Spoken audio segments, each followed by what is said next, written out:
third reading. Call on Government Orders of the Day number 2 and 3. Taxation, International Investment and Remedial Matters Bill, Committee Stage. Customs and Excise Joint Border Management, Information Sharing and Other Matters Amendment Bill, Committee Stage. Point of order.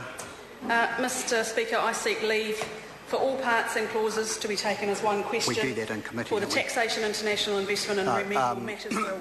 We do that in the committee stage. We're still in the House at this stage. I declare the House in committee for consideration of the Taxation, International Investment and Remedial Matters Bill and the Customs and Excise Joint Border Management, Information Sharing and Other Matters Amendment Bill. A point of order, the Honourable John Banks. It's the Nate bill that came through at about 90 miles an hour and I didn't hear it. Well, no, I've already... the opportunity was there, and it's up to the member to... but I'm seeking leave. We've already gone that. It's too late, because I've announced the result. We've actually voted on it, and we're now moved to the next section, which is moving into committee stage. I'm sorry to the member, but the member must exercise his right to vote at the time or bring up a point of order at the time, not after. The House has decided that we've passed that, and we're now moving into committee. Mr Chairman. Mr Speaker.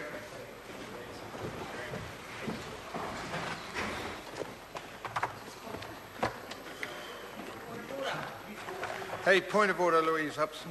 Thank you, Mr Chair. I seek leave for all parts and clauses to be taken as one question for the Taxation, International Investment and Remedial Matters Bill and the Customs and Excise Joint Border Management Systems Information Sharing and Other Matters Amendment Bill. Yes. She sought leave. Oh, she sought leave. Can I just... this will help. This will facilitate the order of the House. I'm not sure where this fits, but... I'll go with it. I was just seeking clarification from the government junior whip that this has been discussed with other parties. Well, we've had an assurance that it has been, and so I'm now going to put the leave that the debate be as one question. Those of that opinion? No. Is there anyone opposed to that course of action? There appears not. Leave is granted. So the House in committee for consideration of the Taxation, International Investment and Remedial Matters Bill, the Customs and Excise Joint Border Management, Information Sharing and Other Matters Amendment Bill. So, members, we first move to the consideration of the Taxation, International Investment and Remedial Matters Bill, and the question is that parts 1, 2 and 3 and clauses 1 and 2 stand part. Some members seeking the call. David Clark. Mr Speaker, I stand to speak to the Taxation, International Investment and Remedial Matters Bill. I stand here in part due to the infinite wisdom of the shadow leader of the House, who deemed that I should have an opportunity to speak so soon after my maiden speech on a topic of interest. And I note also in his infinite wisdom, as the member opposite raises the question, that the bill he chose to provide me with this opportunity is indeed the Taxation, International Investment and Remedial Matters Bill, which is surely not the most important or urgent bill before the House currently. And it's a bill that's made slow progress. It's been around for nearly a year. And I think I should probably reserve my judgment on whether it's a compliment or a commentary that I have this opportunity so soon to speak to such a bill. It does reek of a government bereft of a plan other than to sell assets that we are dealing with this matter. Labor will support this bill, but it does have concerns with the removal of the approved issuer levy. And that levy is on payments of interest on securities meeting certain requirements as notified under the Act. The question as to why we would give away the small amount of money, the small amount of revenue gained by the approved issuer levy, rather than actually make it a more robust mechanism, has not convincingly been answered. It's better to give, I guess, a neutral tax signal like capital gains tax to make sure that investment is done on a basis of profitability than to be tinkering in this way and tinkering around with the idea of investment on the basis of tax treatment, which is the inevitable result.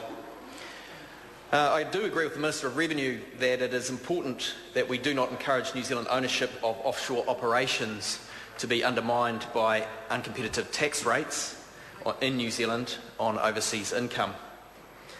If we do that, we create a perverse incentive for companies to move from New Zealand to overseas jurisdictions, and indeed we must guard against that danger. But, Mr. Speaker, there are many ways to skin a cat. A broader tax base would also allow for lower rates and a more competitive tax system, and surely to look at those bigger mechanisms would be a worthier use of parliamentary time. There are many other revenue options, and financial transactions taxes, capital gains taxes and estate duties are amongst them.